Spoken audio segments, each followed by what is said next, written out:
Serta lainnya, Kepala Dinas Kesehatan Lampung Reihana kini bisa bernafas lega usai KPK tidak ada kejanggalan dalam harta kekayaannya. Kepala Dinas Kesehatan Lampung Reihana tampak bahagia usai KPK menyatakan tidak ada kejanggalan dalam kekayaannya. Reihana mengatakan semuanya sudah clear. Hal tersebut disampaikan Reihana dalam kegiatan musyawarah Provinsi Lampung ke-7 dan pelantikan pengurus Gakeslap Indonesia Provinsi Lampung.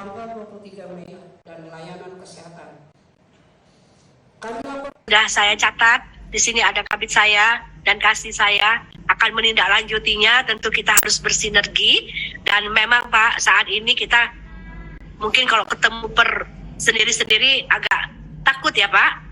Ya seperti saya, alhamdulillah kemarin viral ya Pak. Tapi alhamdulillah Allah Maha Baik.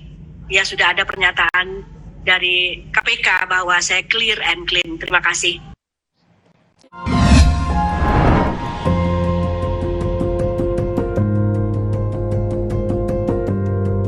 Kompas TV, Rumah Pemilu.